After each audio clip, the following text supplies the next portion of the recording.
أعوذ بالله من الشيطان الرجيم بسم الله الرحمن الرحيم الحمد لله الذي جعل لكل شيء سببا بالمشيئة والصلاة والسلام على ترجمان ألوهيته ودليل وحدانيته سيدنا محمد المبعوث بباهر المعجزات لتأييد رسالته وتصديق هدايته وعلى آله وأصحابه وأتباعه أجمعين ولا حول ولا قوة إلا بالله العلي العظيم عدد كل حرف كتب ويكتب أبد الآبدين ودهر الداهرين اللهم فقهنا في الدين وعلمنا التأويل اللهم فقهنا في الدين وعلم التأويل اللهم فقهنا في الدين وعلمنا التأويل اللهم ربي اشرح لي صدري ويسر لي أمري واحلل عقدة من لساني يفقه قولي أما بعد إلى حضرة النبي المصطفى رسول الله صلى الله عليه وسلم وكافة الأنبياء والمرسلين والأولياء والشهداء والصالحين والعلماء والفقهاء والمحدثين ثم خصوصا لمؤلف هذا الكتاب ومترجمه شيء لله لنا ولهم الفاتحة أعوذ بالله من الشيطان الرجيم بسم الله الرحمن الرحيم الحمد لله رب العالمين الرحمن الرحيم مالك يوم الدين إياك نعبد وإياك نستعين اهدنا الصراط المستقيم صراط الذين أنعمت عليهم غير المغضوب عليهم ولا الضالين آمين. Jadi alhamdulillah hari ini 1 hari bulan 1 2024 tahun barulah menisbahkan kepada tahun Masihi, tahun miladi. Jadi alhamdulillah kemarin kita telah dapat khatam, kita telah dapat selesai makna kitab Faridatil Faraid dan kita terus sambung kepada kitab yang juga agak penting. Maksudnya untuk kita mempelajarinya kerana konten ataupun ilmu yang ada dalam kitab ini ni sangat-sangat mustahak kita ketahui. Kitab ni maknanya menjelaskan perjalanan ibadah yang merupakan perjalanan yang menyampaikan kita kepada Tuhan kita. Di mana insya-Allah muallif kita rahimahullah taala seolah-olahnya dia macam buat map, maksudnya peta kepada kita. Maksudnya jalan yang kita nak tempuh ini dan selok-elok perjalanan ini. Perkara-perkara yang berlaku sepanjang perjalanan ibadat kita. Yang mana perjalanan ibadat kita ni ialah perjalanan hidup kita. Perjalanan ibadat ni ialah sebenarnya tak lain tak bukan ialah perjalanan hidup kita. Kerana hidup kita ni untuk melakukan ibadah kepada Allah Subhanahu Wa Taala. Insya-Allah mu'alif kita yakni akan sentuh benda. Tadi kita membaca Al-Fatihah, kita sedekahkan kepada dua orang. Yang pertama mu'alif ni pengarang kita asal iaitu adalah Hujjatul Islam Al-Imam Ghazali. Dan kerana kita memegang ini ialah kitab Jawi. Dia ada kitab Arab. Saya sendiri secara peribadinya yang Arab dan yang Jawi itu kita belajar belaka dengan guru kita. Jadi yang Jawi kita pegang yang Jawi ini ialah tarjumah salin bahasa oleh mutarjimnya. Siapa dia mutarjim? Tak lain tak bukan Syekh Daud Al-Fatani. Jadi insya-Allah kita membaca karya daripada dua orang penulis yang mana sangat ideal, yang sangat agunglah. Al-Imam Ghazali kita tahu belaka dan juga Syekh Daud Fatani. Maknanya mudah-mudahan insya-Allah sepanjang pembelajaran kita melalui kitab ini akan membuka satu orang panggil semangat dan juga ruang berfikir yang agak lebih jitu, padu tentang kefahaman kita terhadap agama Islam itu sendiri. Jadi inilah maknanya di hadapan kita ni suatu kitab yang dia tu salihun lil awam walil khawas. Begitu yang boleh saya katakan. Salihun ni maknanya patut, boleh bagi orang yang awam sebagaimana kita dan orang yang khawas. Khawas ni orang yang khususlah dalam agama. Jadi Al-Imam Ghazali itu sendiri dia mempunyai keistimewaan. Allah Ta'ala beri kepadanya macam mana dia boleh meletakkan huraian ilmu tasawuf ini pada tahap yang paling sederhana dan tidaklah terlalu rendah nisbah kepada orang khawas sehingga mereka tidak jadi sia-sia mempelajarinya, membacanya, dan tidak terlalu tinggi sehingga dapat digapai oleh kita orang awam. Jadi itu di antara keistimewaan Imam Ghazali, sepertilah juga kitab Ihya Ulumuddin dia. Imam Ghazali saya dapat gambarkan dia mempunyai iktinaq, perhatian yang sangat besar terhadap ummah ini, mana kesian belahnya kepada ummah ini dengan memberikan penjelasan agama itu pada tahap yang semua orang itu makna sampai kepada semua orang, yang tinggi dan yang rendah. Baiklah, jadi kitab yang kita dah baca ni muka surat yang pertama. Faqala Syekhul Muallifur rahimahullahu taala wa nafa'ana bi ulumi fid darain amin ya rabbal alamin. Muka surat yang pertama itu ialah sama seperti yang kulit tulisannya. Tu. Jadi kata muallif kita Minhajul Abidin. Tu. Ila jannatir rabbil alamin. Ni hok tarjumah, hok Jawi, kitab Jawi. Kalau kita pergi ke kedai jangan tersalah beli kitab yang Arab. Jadi kalau kitab yang Arab tu dia tidak ada ila jannatir rabbil alamin.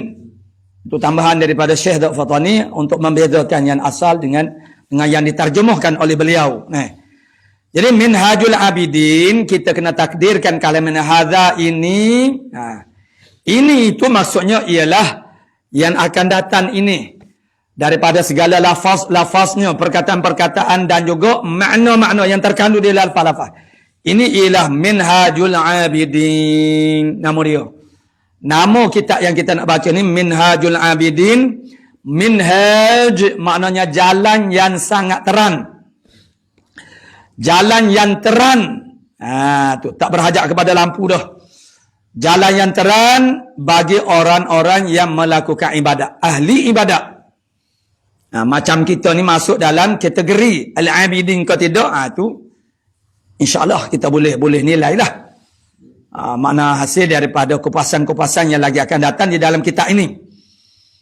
Jadi kalau kita ni minal abidin, setengah daripada orang ahli ibadah, ini adalah minhajnya. Mana jalan yang sangat terang untuk menyampaikan ila jannati rabbil alamin. Jalan yang terang bagi ahli ibadah kepada syurga Rabbil Alamin, Tuhan sekalian alam. Itu dia. Daripada nama tajuk kitab ini sudah memberi satu gambaran kepada kita ni. Minhajul Abidin, jalan yang terang untuk menuju kepada syurga Allah Subhanahu wa taala. Jadi mengapa tidak pentingnya kitab ini? Beginilah. Tajuknya sendiri itu sudah maknanya isyar, memberi kesedaran kepada kita bahasanya ini adalah suatu kitab yang sangat penting, dan berdasar pengalaman saya sendiri, saya mula mengajar kitab ini. Saya mula mengajar kitab ini itulah tahun 2000. Tahun 2000 saya mula membaca kitab ini setelah saya belajar kitab hikam. Sebelum daripada itu kita sudah belajar kitab ini, kitab Minhajul Abidin ini, tapi kita tak berani nak baca kitab ni. Tapi setelah kita belajar kitab hikam yang Arabnya, daripada guru kita, kita pun dah. Dia bila kita mengaji kitab yang lebih atas tu, kita akan lebih nampak lah. Maksudnya perkara-perkara yang di bawahnya. Jadi Alhamdulillah makna kita bertemu jodoh dengan kitab Minhajul Abidin ini, dan saya yakin bahasanya insya-Allah kita ni akan membuka satu cara pemikiran kepada kita, khususnya dalam bab melakukan ibadah, dengan bahawa kita nampak dia secara syumul ibadah ini macam mana. Jadi itulah harapan saya. Dan sekali lagi, sebagaimana kemarin tu agak panas sedikit. Boleh jadi kerana nak berpisah dengan kitab kemarin, kita pun banyak jadi panas. InsyaAllah, Alhamdulillah pagi ni kita ada kesegaran. Jadi sebelum saya memulakan bacaan kitab ini, sekali lagi saya nak ucapkan berbanyak-banyak sangat terima kasih kepada tuan-tuan dan puan-puan, adik kakak sekalian yang sudi belajar dengan saya walaupun secara online begini. Saya cukup berterima kasih kerana ini adalah modal saya untuk berjumpa dengan Allah Subhanahu Wa Taala. Kerana banyak kesaksiannya, ad-dallu 'alal khair kafa'ilih. Mana orang yang menunjuk di atas kebaikan, maka seperti orang yang perbuat akan dia. Kita mengajar manusia, kita mengajak manusia kepada khair. Kalau dia melakukan khair itu, kita akan dapat pahala dengan tidak mengurangkan pahala yang dia dapat, pahala yang dia kerjakan sesuatu kebaikan itu. Dah banyak lagi. Maknanya orang panggil masalah kita tadris, dan saya sarankan kepada tuan-tuan dan puan-puan, maksudnya kita sendiri pun kita boleh baca kitab-kitab yang kita sudah pelajari, dengan bahawa kita sudah faham, mendapat tasih daripada guru, kepada kelompok-kelompok yang mempercayai kita, kepada orang yang boleh terima pengajaran kita, kerana besar fadilahnya, kelebihannya kita mengajar ini. Besar kelebihannya, dan juga Allah Ta'ala akan beri kefahaman, beri ilmu yang kita belum tahu lagi dengan sebab kita mengajar ini. Dan bila kita mengajar, kita akan menjadi orang yang paling tekun memerhatikan makna-maknanya, dan berusaha untuk istifadah, mengambil faham sebelum kita menyampaikan kepada orang lain. Jadi itu satu cara belajar, dia panggil. Satu teknik pembelajaran yang mana kita mengajar itu ialah sebenarnya kita belajar. Dan untuk mendapat meraih, orang panggil sabak-sabak kepada fathul ilm, pembukaan ilmu. Jadi begitulah maknanya. Mudah-mudahan kita orang panggil semangatlah kita belajar ni dengan penuh semangat. Semangat untuk memahami ajaran Islam bifahmid daqiq, dengan kefahaman yang halus. Yang insya-Allah itu membawa kepada segala tindakan-tindakan kita itu. Dan yang dulu kita belajar, i'tiqad kita itu berada di atas landasan yang benar, yang betul. Baik dari segi i'tiqadnya, dari segi syariat, yakni amalannya. Ini mudah-mudahan Allah Ta'ala sendiri yang irsyad kita, bimbing kita kepada as-sawab, kepada perkara yang betul. Cuma kita usahakan sabab. Kalau kita tak belajar, duduk diam, itu tidak ada sabab kepada Allah Ta'ala nak beri ilmu kepada kita dan nak bimbing kita. In tansurullah yansurkum. Kalau mau tolong Allah Ta'ala tolong kamu. Tolong itu maksudnya kita kena belajar lah. Kalau kita tak belajar, macam mana Allah Ta'ala nak tolong kita? Dan belajar ini, dia tidak ada istilah terlewat. Yang terlewat itu ialah sakaratul maut. Nyawa duduk di halkum dah, itu terlewat. Sebanyak mana pun umur kita, tidak terlewat untuk kita mempelajari ilmu Islam. Tak apa, biar kita mati dalam keadaan kita belajar. Maksudnya kita ni duduk belajar tentang macam-macam, bagai-bagai ilmu Islam, dan tidak akan habis. Macam saya sendiri, banyak lagi ilmu-ilmu yang saya tidak ketahui. Dan sekuat mana pun kita belajar, sebanyak mana pun kita belajar, tidak akan habis ilmu Allah Subhanahu Wa Taala. Maka tidak ada sebab untuk kita berhenti daripada belajar. Bahawa kita ni dah letih, dah omong kita dah sangat banyak. Fattaqullaha mastata'tum. Bertakwalah oleh kamu mengikut kadar kemampuan kamu. Tak mengapa. Dan secara online ini, kalaupun nak baring di atas lemik kerana uzur, tak boleh nak duduk macam saya ni lama-lama, tak apa. Saya tak marah. Kalaupun orang panggil kerana keuzuran, Kerana keuzuran untuk nak duduk ni. Yalah kita menuntut ilmu tu dia ada adab-adabnya. Tetapi dikala kita tu tidak mampu untuk buat adab yang terbaik maka tak mengapalah. Jadi mudah-mudahan insya-Allah kita melayari perahu untuk memahami orang panggil sepanjang kita belajar kitab Minhajul Abidin. Ini makna Allah Taala bersama dengan kita, memberi pertolongan kepada kita. Untuk kita faham kandungan di dalam kitab ini. Baiklah, nama kitab ini ialah Minhajul Abidin. Kitab yang agak masyhur, dia dua buah kitab yang sangat masyhur yang dinisbahkan kepada Al-Imam Ghazali. Satu lagi ialah kitab Ihya Ulumuddin yang agak lebih banyak kandungannya, uraiannya. Jadi kitab Minhajul Abidin jalannya sangat terang bagi orang yang ahli ibadah ila jannati rabbil alamin, yang menuju minhaj ini, jalan ini. Minhaj itu ialah ila, jalan kepada syurga rabbil alamin. Bila sebut kata syurga, biar ada dalam hati kita, tersemak selalu dah. Tama'an mana tertema'a, mana ingin nak kepada syurga. Jangan sebut syurga kita tak terasa ingin, tak pecah liu, tak berselera. Tu bahayalah. Dan insya-Allah mualif kita akan kupas permasalahan batin yang berlaku kepada kita. Apa yang kita lihat pada zahir. Ada orang dia telah berubah, tak sampai sebulan dia klik asal. Berubah, dia datang ke masjid, dia sembahyang, kemudian itu apa yang berlaku sebenarnya. InsyaAllah Imam Ghazali akan membawa kita kepada satu pemandangan yang berbeza lah.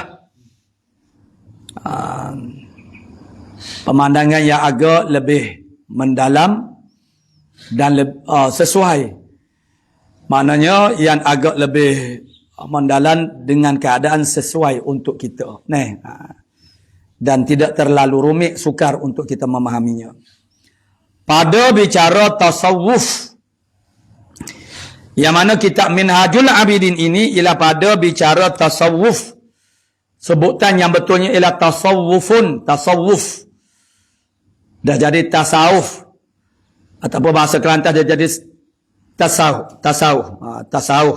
Tasawuf kadang-kadang di menganjingkan kata tasawuf. Tasawuf dia ada dua tiga versi lah. Dari sudut tasmiyah dia. Tasmiyah ni penjenamaan. Limadha? Kerana apa dinamakan ilmu ini ialah ilmu tasawuf. Antaranya ialah versi yang pertama ialah kerana dia ada tiga versi. Tasawuf antaranya kerana tasawuf itu diambil daripada sofi, maknanya jernih. Ilmu tasawuf ini ialah membicarakan tentang kejernihan hati, suci hati, sebab itu dipanggil sebagai ilmu tasawuf. Versi yang kedua ialah tasawuf itu merujuk kepada ahli-ahli sufi yang kebanyakan mereka memakai baju daripada bulu kasar yang nama suf. Dan yang ketiganya ialah tasawuf itu berasal daripada mana merujuk kepada ahlus suffah. Ahlus suffah ni makna serambi.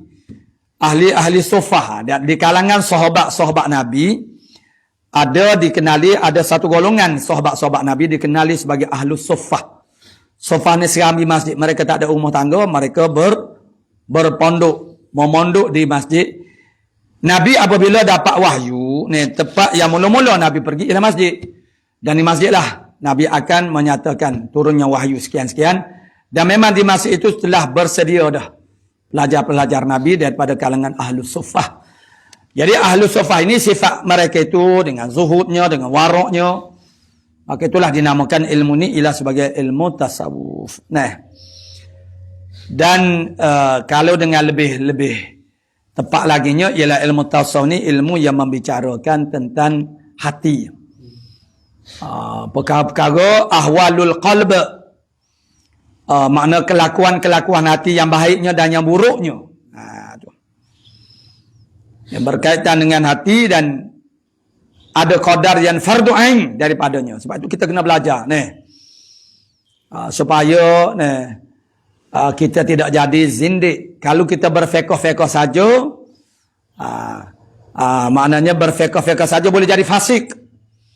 Orang yang berfiqh-fiqh saja, waman tafaqqaha bi ghairi tasawufin, orang-orang yang berfiqh-fiqh saja tanpa tasawuf, faqad tafassaqo, sesungguhnya akan jadi fasik. Memang ramai orang yang tahu banyak hukum hakam Allah Ta'ala, tetapi dia jadi fasik. Sebab apa? Sebab dia tak takut kepada Allah Ta'ala. Ilmu sepatutnya membawa kepada taqwa Allah, tetapi tidak. Sebab itulah kena belajar ilmu tasawuf. Ilmu tasawuf akan bimbing kita untuk menjadi orang yang bertakwa kepada Allah Subhanahu Wa Ta'ala secara khususnya, begitu. Jadi orang-orang yang berfiqh, wa man tafaqqaha bi ghairi tasawufin, orang-orang yang berfiqh tanpa bertasawuf, faqar tafassaqa, sesungguhnya jadi fasik. Wa man tasawwafa, dan siapa dia bertasawuf sahaja, bi ghairi tafaqquhin, atau bi ghairi fiqhin, tanpa fiqh, faqad tazandaqa, sesungguhnya jadi zindik. Ya, zindik ini ada yang jadi kafir, ada yang tidak. Tengoklah, bergantunglah. Zindik itu maksudnya ialah seseorang yang merasakan dia berada pada landasan yang betul di atas ajaran agama Islam, dan dia melakukan perkara-perkara yang dia rasakan itu lebih khusus daripada orang lain. Seperti kadang-kadang meninggalkan kewajipan sembahyang umpamanya, karena merasakan mereka ini telah sampai lebih daripada orang lain, maka gugur syariat itu. Akhirnya, kalau mat itu membawa kepada menhalalkan yang haram, menggugurkan yang wajib, itu sudah masuk dalam bab tahlil, tahrim, yang itu adalah haqqullah wahdah. Jadi kadang-kadang secara tidak disedari boleh jadi kafir, ataupun maksudnya berada pada tahap orang panggil kesesatan. Kalaupun tanya, sedangkan pada pandangan mereka sendiri, mereka adalah orang yang paling baik dan terbaik di dalam agama. Sebab mereka bertasawuf saja tanpa ada fiqh. Fiqh tu makna jalan syariat. Kepada orang panggil memperlakukan agama ini kepada diri kita. Sebab itulah fiqh kita kena belajar. Mana tasawuf usuluddin min babil aula, lebih-lebih lagi lah usuluddin. Dan kerana insyaAllah kita akan sebut benda ni berdasarkan kepada pernyataan daripada mu'alif kita rahimahullah ta'ala sendiri, tentang tujuan kita dihantar oleh Allah Subhanahu Wa Ta'ala ke muka bumi, ke alam dunia ni untuk apa dia. Biar kita tahu, supaya kita tidak hanyut. Baik kita yang muda, yang tua, sama saja, laki-laki, perempuan, jangan jadi hanyut, tak tahu. Kalau ditanya apa tujuan kita hidup ni, tak boleh nak cakap. Jangan kita ni tak tahu, maknanya kita tak boleh nak cakap bahasanya untuk apa dia kita ni dijadikan oleh Allah Subhanahu Wa Ta'ala. Itu satu kecuaian yang sangat-sangat besar, sangat malang. Malanglah orang-orang yang tidak mengetahui matlamat hidup dia. Ada yang ada matlamat hidupnya, tetapi matlamat dia salah, tak betul dengan yang dimahukan oleh Allah Subhanahu Wa Ta'ala. Allah Ta'ala nak macam lagu lain. Apa yang dia target, dia sasarkan lain daripada Allah Ta'ala target. Dengan sebab itu kita perlu mendedahkan diri kita kepada pengajian-pengajian ilmu tasawuf ini, supaya apa yang kita belajar dari ilmu aqidatul tauhid dulu, ilmu tasawuf itu adalah penerusan kepada ilmu aqidatul tauhid. Jadi adalah sangat sesuailah, munasabahlah manakala kita selesai kemarin kitab Faridatul Fari' yang membicarakan masalah aqidil iman, terus kita belajar ilmu yang menyempurnakan, panggil ilmu yang sebelum daripada ni. Jadi pada bicara tasawuf, mana ilmu tasawuf, kita ni duk cara ilmu tasawuf yang mentarjumah dengan bahasa Melayu. Yang asalnya ialah kita ini datang dengan bahasa Arab, kerana penulisnya ialah Hujjatul Islam Al-Imam Ghazali. Lalu datang dia mentarjemahkan dengan bahasa Melayu, salin bahasa oleh Al-Alim, yang alim, Al-Allamah, yang sangat alim. Al-Allamah tu mana yang sangat alim, Al-Arifu. Bila sebut kata Al-Arif, bermakna dia adalah seorang waliullah.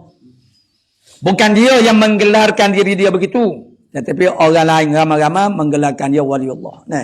Al-Arif, Ar-Rabbani itu mengikut catatannya yang kita baca buku-buku sejarah ulama-ulama Fatani dan daripada mulut orang yang mananya menulis tentang orang panggil ulama-ulama Fatani itu bahasanya gelaran Ar-Rabbani ni diberikan oleh kerajaan Uthmani makna Turki yang khilafah Islam yang terakhir itu diberi gelaran sebagai Ar-Rabbani. Lagi pula Maulana, tuan kita, wa qudwatuna, ikutan kita. Siapa dia? Asy-Syaikh Dawudu, Syekh Daud ibnu Abdullah Al-Fatani. Syekh Daud bin Abdullah Al-Fatani dulu semasa kita baca mula-mula kitab Faridatul Far'i, saya rasa saya telah jelaskan daripada mana datangnya perkataan Al-Fatani dulu. Semasa kita menjelaskan tentang biadata kepada penulis kitab Faridatul Fara'id dulu itulah Syekh Ahmad Al-Fatani. Jadi Syekh Ahmad Al-Fatani itu makna kemudian dah daripada generasi cucu lah kalau kita katakan. Dia kalau dari segi generasi dia tu cucu kepada Syekh Al-Fatani. Tu. Bukan dia cucu Syekh Al-Fatani, makna dia tu generasi cucu. Tu. Iaitu tarjumah daripada kitab Minhajul Abidin bagi yang mana kitab Minhajul Abidin ila Jannati Rabbil Alamin ila tarjumah daripada kitab Minhajul Abidin yang dalam bahasa Arab, yang mana kitab Minhajul Abidin itu ialah milik karya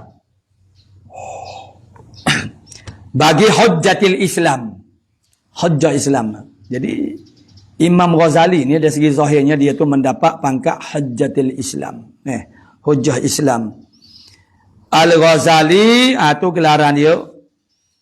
Al-Ghazali nama Atusi, Tusi itu ialah nama tempat lah, macam Tuk Kenali, Kenali itu nama tempat. Atusi.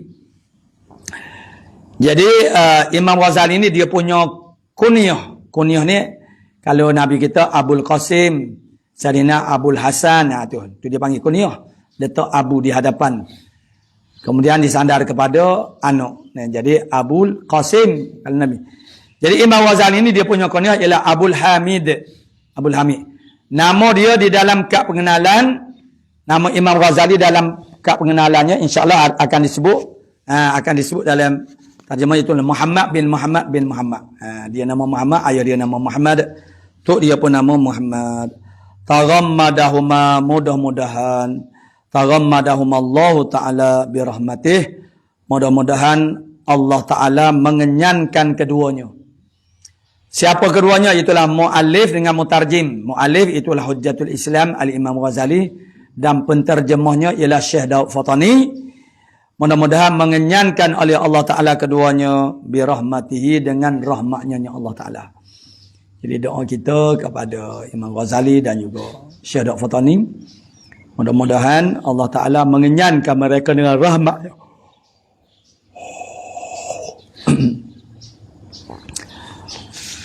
Sekarang kita boleh balik untuk muka surat yang kedua. Bismillahirrahmanirrahim. Dengan nama Allah yang Maha Pemurah lagi Maha Mengasihani. Jadi muallif kita mulakan kitab dia tu dengan lafaz Bismillahirrahmanirrahim, sebagaimana yang kita telah belajar dulu pembukaan kitab Faridatul Far'i, dan juga dulu kita ada daurah basmalah Jadi maknanya Bismillahirrahmanirrahim makna kita minta tolong dengan Allah. Oleh kerana kita ada dah huraian dulu. Soalan pada takdirnya asta'inu bi Bismillahirrahmanirrahim. Aku minta tolong dengan nama Allah yang Maha Pemurah lagi Maha Mengasihani. Minta tolong dengan nama tu hakikat dia ialah minta tolong dengan Allah. Itu Bismillah. Sebab apa Bismillah? Mengapa tidak Billahirrahmanirrahim? Dibuangkan perkataan isim tu. Kerana kalau Billahirrahmanirrahim, maka dia ada ishtirak dengan makna qasam, makna bersumpah. Jadi kalau Billahirrahmanirrahim, demi Allah. Begitu. Di Allah Ta'ala sini letak perkataan ismi, maknanya bismillah. Supaya tidak ada ihtimal, tidak ada andaian. Maknanya qasam, qasam maknanya bersumpah. Nah. Sedangkan maksud di sini bukan bersumpah. Bismillah, dengan nama Allah kita minta tolong dengan Allah Ta'ala. Supaya Allah Ta'ala menyempurnakan perkara yang kita nak buat ini. Kalau kita sekarang nak baca kitab ini, makna zahir dan juga batinnya. Zahir diterima pada zahir dan batin diterima pada batin oleh Allah Ta'ala. Dan itu menyatakan bahawa kita ni sentiasa bersama dengan Allah Ta'ala. Kita tak tinggal Allah Ta'ala. Berdasarkan kepada hadis yang masyhur, kullu amrin dzibalin, tiap-tiap pekerjaan yang ada harga pada syarak, la yubda'u fihi bi bismillahirrahmanirrahim fa huwa abtar.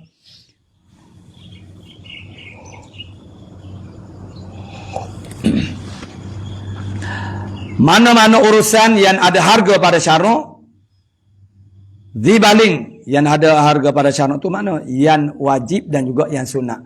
Tolak, makruh, haram. Itu tidak dihargai oleh Allah Subhanahu Wa Taala. Jadi, mana-mana urusan, mana-mana pekerjaan yang ada harga pada syarak, la yubda'u fihi bi bismillahirrahmanirrahim fa huwa abtar. Tidak dimulakan dengan mana tidak mengeluarkan padanya tu dengan membaca bismillahirrahmanirrahim, maka pekerjaan itu abtar, terpotong ekor, maksudnya ialah tak sempurna, maknanya qalilul barakah, sedikit maksudnya tak ada barakah. Dengan sebab tu kita mulakan dengan bismillahirrahmanirrahim. Cuma ada mustasnayat dah, mustasnayat pengecualian. Maknanya kalau zikir mahdoh tidak sunat kita baca bismillahirrahmanirrahim. Zikir mahdoh ni zikir semata-mata. Maka tidak sunat baca bismillah. Seperti nak azan itu tak sunat baca bismillah. Tak payah kita baca bismillah. Dan perkara-perkara yang dikatakan muhaqqarat. Muhaqqarat ini perkara-perkara yang lekeh lah, makna kecil-kecil.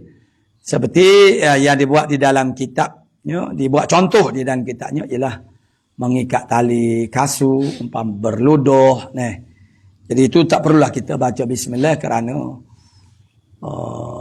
mana kita membaca bismillah pada semua benda yang terlalu kecil itu, kalau bahasa Kelantan dia panggil wakseh. Macam kain basahan itu maknanya bahasa Kelantan wakseh dengan nama Allah Ta'ala, dengan benda-benda yang kecil. Jadi itu nak jaga juga. Jadi bismillahirrahmanirrahim dengan nama Allah. Nama tu dulu kita ada satunya dengan makna ketinggian, satu lagi makna tanda. Dengan ketinggian Allah Ta'ala sah, dengan tanda Allah Ta'ala pun sah juga. Bismillahirrahmanirrahim. Kita sebut secara ringkas-ringkas, Allah itu adalah zat yang wajib wujud. Ar-Rahman, sifat kepada Allah yang pemurah. Yang pemurah itu terjemah daripada Al-Mun'im bi jalailin ni'am. Tuhan yang memberi nikmat dengan nikmat yang kasar-kasar. Nikmat yang kasar-kasar itu macam mana? Yang boleh diihsas, diidrak, didapatkan dengan anggota yang kasar, panca indera yang kasar.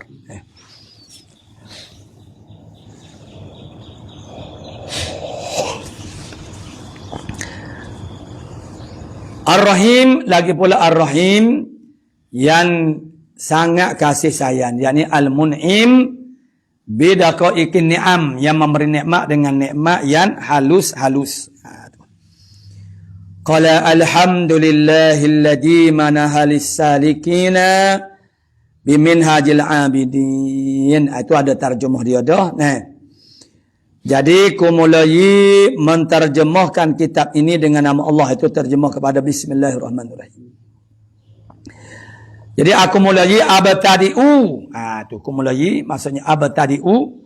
Aku mulakan menterjemahkan ini adalah kata-kata aluan daripada mutarjim. Mutarjim mana penterjemah kita asal, iaitu Syekh Daud Fatani.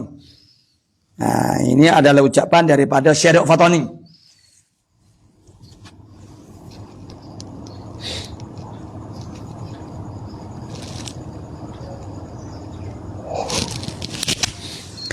Jadi kumulai menterjemahkan kitab ini dengan nama Allah. Tuhan yang amat murah, itu terjemah harfiahnya, bagi segala hambanya yang di dalam dunia sahaja. Nah, Rahman itu untuk dunia saja, orang-orang yang di dunia saja. Di dalam dunia lagi amat kasih sayang bagi segala hambanya yang mukminin, bagi segala hambanya yang beriman di dalam negeri akhirat. Itu al-mun'imu bidaqaiqin ni'am. Ar-Rahim itu ialah al-mun'imu bidaqaiq. Mana Tuhan yang memberi nikmat dengan yang halus-halus. Yang halus itu, halus lawan dia kasar. Besar-besar lawan dia kecil. Itu perlu dibezakan.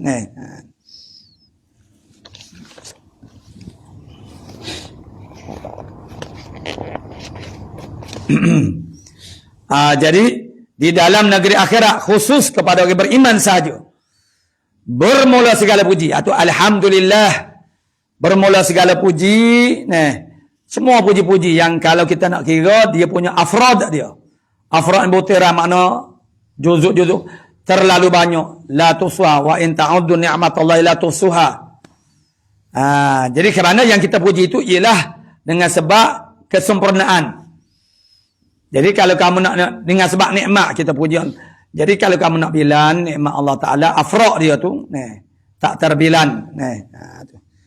Jadi segala puji itu sama, secara keseluruhannya tanpa membuat pembahagian, itu semua milik Allah Taala. Dan secara pembahagiannya, dia adalah beberapa cara pembahagian supaya dia jadi ringkas dan mudah bagi kita mencapai akan dia. Jadi bermula segala puji itu bagi Allah, yakni milik bagi Allah. Yang layak dipuji hanya Allah Ta'ala sahaja. Kita tak layak dipuji sebab kalaupun kita katakan kita ni sempurna, dalam sempurna kita tu banyak lagi kekurangan-kekurangan. Kecelaan-kecelaan dan kecacatan. Jadi bermula segala puji itu ialah bagi Allah. Siapa dia Allah? Tuhan memberi bagi hambanya yang salikin. Tuhan yang memberikan bagi hambanya yang salikin. Salikin dengan minhajul abidin. Minhajul abidin kita dah sebut dah. Tadi jalan yang terang bagi ahli ibadat. Salikin macam ni.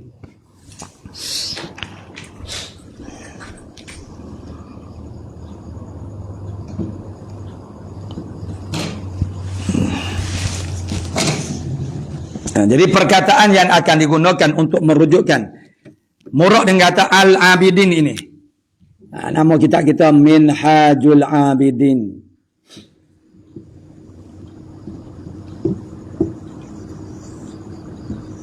Selepas ini, murad dengan al-abidin itu ialah disebut sebagai as-salik, salikin. Kalau kita orang marah jadi as-salikina.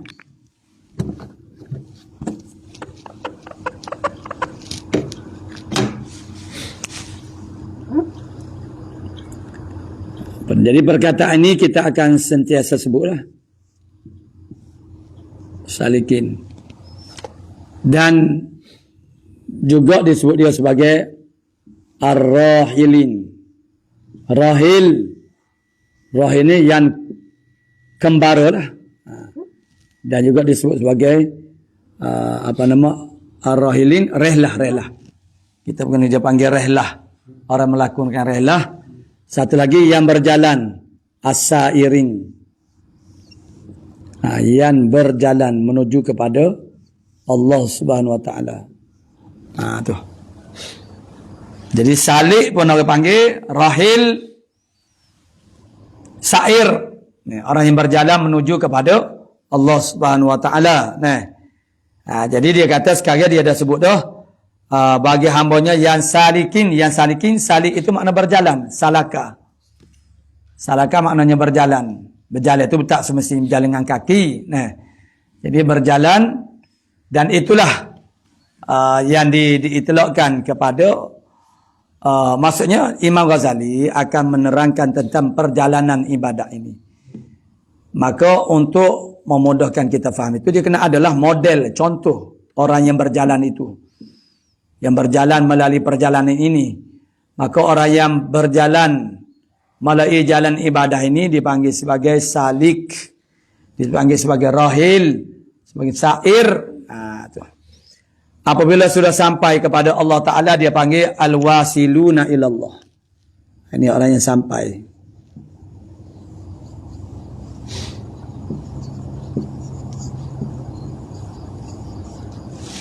Mana orang yang sampai. Jadi perjalanannya agak panjang.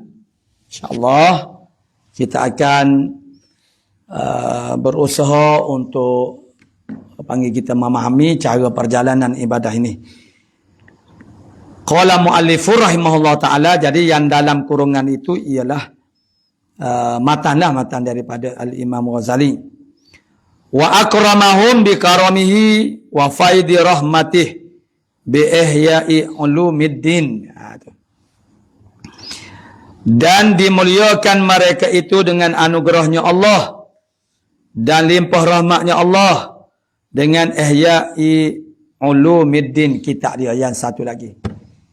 Yang selepas ini dia akan disebut keduanya maknanya ialah kitab sekarang yang kita sedang hadapi, Minhajul Abidin, dan satu laginya ialah Ihya' Ulumuddin. Itu di antara dua karya yang teragung kepada Imam Ghazali. Jadi dan dimuliakan, mudah-mudahan dimuliakan mereka itu. Wa akramahum, mudah-mudahan memuliakan akan mereka itu dengan anugerahnya. Dengan anugerahnya Allah Ta'ala dan limpah rahmatnya. Karami maknanya mulia, faidi makna limpahan, fadha makna dan limpahan nikmatnya. Limpah nikmatnya dengan Ihya'i Ulumuddin. Maknanya kitab Ihya'i Ulumuddin itu telah memberi suatu gambaran yang umum yang mengandungi panggil 3 bahagian, 3 ilmu. Itulah yang huraiannya sangat-sangat terperinci. Jadi mu'alif kita sebut Ihya'i Ulumuddin kerana Minhajul Abidin pun ialah yang kemudian yang ada kesan-kesan juga daripada Ihya'i Ulumuddin. Dan limpah rahmatnya dengan Ihya'i Ulumuddin. Keduanya itu karangan bagi keduanya, maksudnya ialah Minhajul Abidin dengan Ihya'i Ulumuddin. Tu. Keduanya Minhajul Abidin yang kita baca sekarang, tapi masih dalam terjemah lagi. Dan Ihya'i Ulumuddin, keduanya itu karangan bagi Hujjatul Islam Al-Ghazali, itulah Abdul Hamid radhiyallahu an. Qala muallifu rahimahullahu taala, ini dalam khutbah kitab. Tapi ini bahagian terjemah lagi. Muallif kita rahimahullahu taala menyatakan tentang dan keduanya merujuk kepada dua kitab sana, Minhajul Abidin dan juga Ihya'i Ulumuddin. Keduanya kitab ni. Lakar dah. Betul dah deh. Betul dah. Wahuma, tak baca lagi bahasa Arab ni. Wahuma dan keduanya tak apa. Min aini syari'atihil Muhammadiyah wa tariqatil Ahmadiyah wa manhalani min manahilil muttaqin. Itu dia. Jadi daripada kata-kata inilah, daripada kata-kata Syekh Dr. Fatani, bahasanya kita Ihya'i Ulumuddin dan juga Minhajul Abidin ini ialah manhalani min manahilit taqwa. Manhalan itu kata musanna kepada manhalun. Jadi saya pun ambillah nama manhal ini untuk letakkan kepada markas pengajian Talaki, pusat pengajian kita ini dengan nama Al-Manhalun Nushi. Nushi makna dia nasihat. yang nak kepada kebaikan. Jadi Manhalani, selain ada kitab Manhalus Safi, ada nama kitab. Tapi tercetusnya idea untuk meletakkan nama tempat yang jadi markah saya mengajar ni, nama dia Al-Manhalun Nasi, ialah daripada ni lah. Sebab kita duk belajar kitab ni, kita bertemu dengan kata-kata Syekh Al-Fatani. Keduanya minhal manahili. Manahil tu maknanya jamak manahil. Dan keduanya Ihya'i Ulumuddin dan juga kitab Minhajul Abidin ni. Keduanya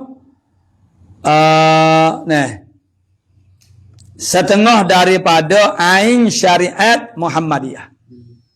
Diri syariat Nabi kita Muhammad sallallahu alaihi wasallam, tidak bercanggah. Tidak menyeleweng, tidak tersasar. Dari segi syariatnya tidak lari.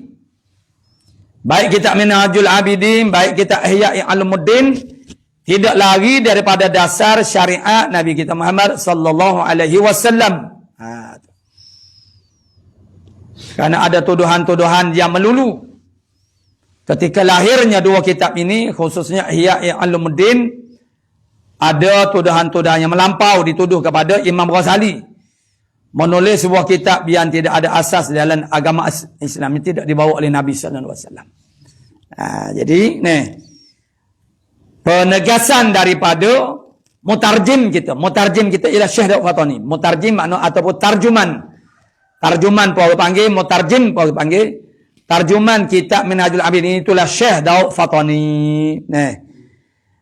Jadi dia tak lari, dia adalah ain itu maksudnya diri. Diri syariat Muhammadiyah lah. Makna apa yang berlaku dalam kitab Ihya'i Ulumuddin dan juga Minhajul Abidin, dia tak lari daripada saran umat, maknanya agama syariat Muhammadiyah. Tidak tersasar, terpesong, tak ada. Itu yang dikatakan setengah daripada ain syariah. Ain syariah, diri syariat Muhammadiyah. Bukan suatu huraian yang lain daripada yang sudah kita tahu. Cuma ini dia lebih dakik, lebih berhati-hati dan lebih banyak lagi. Jadi ala ain syariat Muhammadiyah dan setengah daripada tariqah Ahmadiyah. Tariqah Ahmadiyah itu diiktibarkan tariqah yang muktabarah, yang paling akhir. Ia adalah daripada Maghribi lah pengasasnya. Syekh Ahmad ini daripada Maghribi, Maroko sana. Jadi tariqah yang muktabarah, yang diiktibarkan. Jadi yang banyak tersebar di Malaysia kita ini ialah daripada tariqah Ahmadiyah.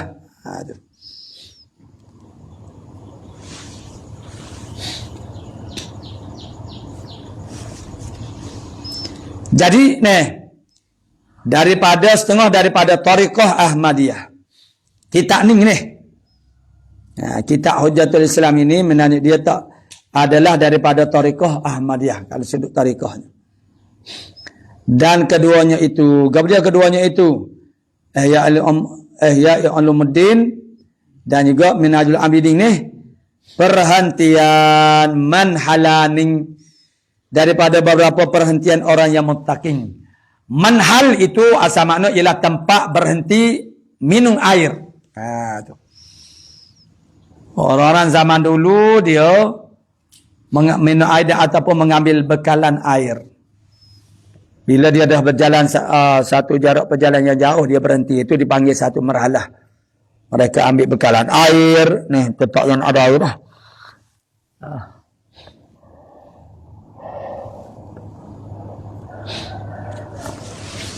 Jadi manhal itu sendiri maksudnya ialah tempat berhenti minum air. Jadi kita nama ke tempat ini sebagai Al-Manhalun Nusi, tempat berhenti minum air nasihat. Tu. Jadi minum air di sini ialah air nasihat. Itu nama itu juga setengah daripada doa lah, doa kita kepada Allah Ta'ala. Adalah dua perhentian daripada beberapa perhentian. Perhentian-perhentian orang yang muttaqin. Jadi kalau kita orang yang bertakwa kepada Allah Subhanahu Wa Taala, maka dua kita ni adalah dua tempat perhentian. Di tempat perhentian tu banyak, tapi ni antaranya dua yang utama lah. Yang utama, yang mana belum tentu lagi kita dapat perpeluan rezeki mana membaca. Panggil kitab-kitab yang seumpama ini yang sangat memberi manfaat. Jadi, mana yang mana kedua-duanya adalah satu daripada perhentian daripada maknanya perhentian orang yang muttaqin, mana orang yang bertakwa kepada Allah Subhanahu Wa Taala. Ini adalah jalannya. Wa awdaha mushkilatil kitabi wal ahaditsin nubuwah. Itulah sebagai kita rasmi kita waqgori kitab Minhajul Abidin ila Jannati Rabbil Alamin ini, untuk sama-sama kita boleh beramal. Di antara isu yang diangkatnya ialah isu-isu yang berlaku kepada ahli ibadat. Orang yang tidak melakukan ibadat, dia tidak akan menempuhi suasana dan seluk-beluk perjalanan ibadat ini. Hanya mereka yang melalui perjalanan ibadat. Maka perlu memberi perhatian kepada kitab seumpama ini.